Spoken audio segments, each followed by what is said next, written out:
There was already that much suffering. It's just that now you're fully aware of it. Face your trauma, heal them, go to therapy. This is very important. What is hard to hear in the beginning, and it was hard for me too, is that you don't have a choice. You cannot use this process as a way to bypass. Some people do that, and I meet them online and they tell me that they have been through Kundalini for 20 years and they're still suffering in hell. And they never faced their trauma.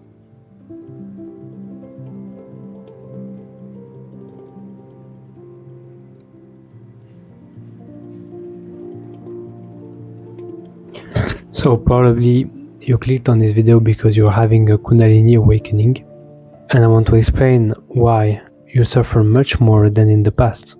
What's happening? So I myself had a Kundalini awakening 5 years ago at the age of 20, and it completely shattered my inner world. And after the awakening, I started to suffer more and more, much more than before. And that's strange, right? Because you would expect that with a spiritual awakening, everything would be much better. And yet, it seems like you're falling into this endless darkness, this pit of hopelessness, or maybe everything is crumbling inside and you lost all sense of direction in your life. So how do we deal with it, and why is it like this? Well, it's simply that after an awakening, because you become much more conscious, you will start to become aware of the first noble truth in Buddhism, which is that there is suffering. But it's not that you will be aware a little bit of it, that you will really have a breakthrough and you will realize so clearly how much you were suffering in your life.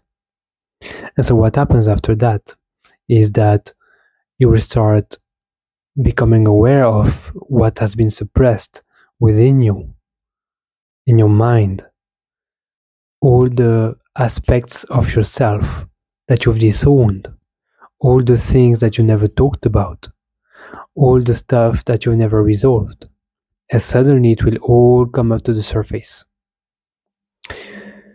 So this is expected in the process. There's nothing out of normality happening to you when it comes to that. Kundalini itself can feel out of normality, and it is in a way because it's pretty rare. But the fact that you're experiencing much more suffering is part of the process, and everyone who had the Kundalini awakening has experienced this at some point, at least from what I see and understand. So it's the time where the energy is revealing to you what you need to change, what you need to heal, what you need to break through. And it can be very challenging, and I am fully with you in this.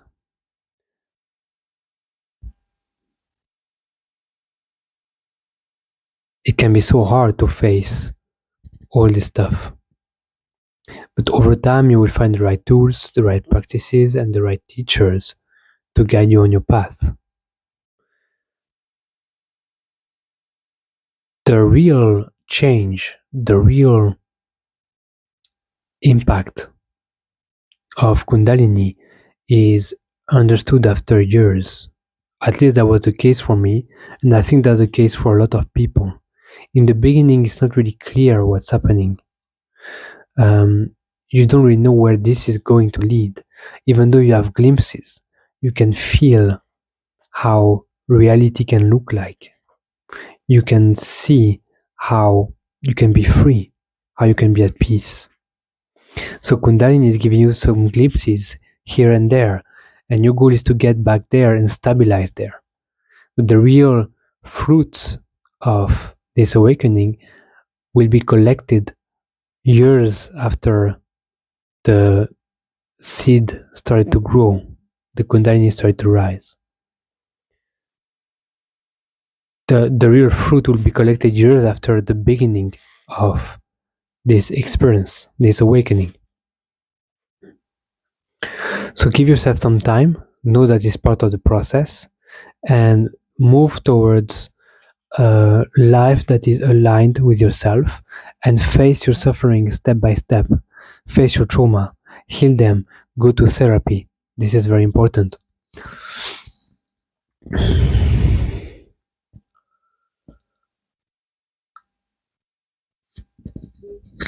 So what's happening to you is basically like having a huge light suddenly shining on what was not seen.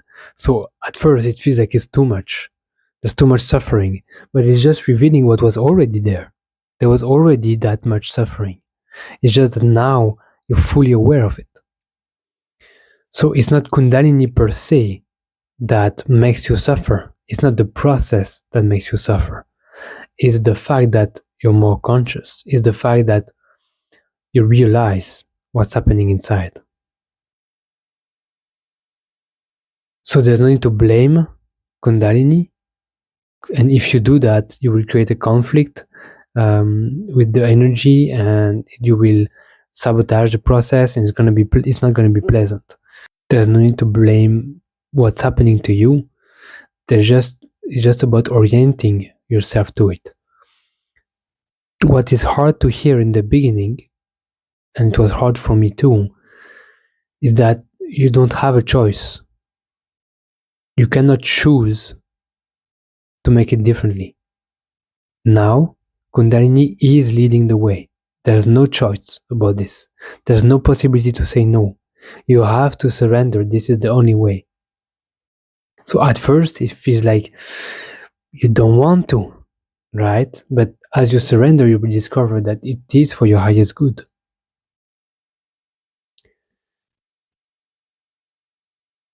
You're not really lost. You're just rediscovering yourself. You're losing who you thought you were. This part of the process. This doesn't mean being lost. You cannot find yourself if you don't lose yourself first, or at least who you think you are. So that's okay. Let it happen, and trust, and relax.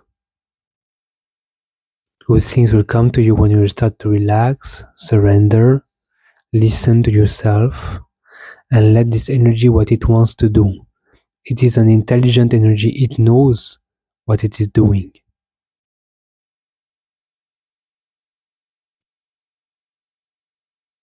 Learn to be in the present moment, like with me right now.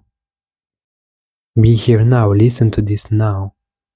There's no need to go into stories. There's no need to go into meaning making about everything. Just stay here now. It is the perfect opportunity to heal what you've never healed in your life. To look at what you've refused to look at, what you suppressed, out of survival or out of denial. That suffering that seems like an immense burden is actually a blessing, because only through the resolution of this suffering you will find the peace.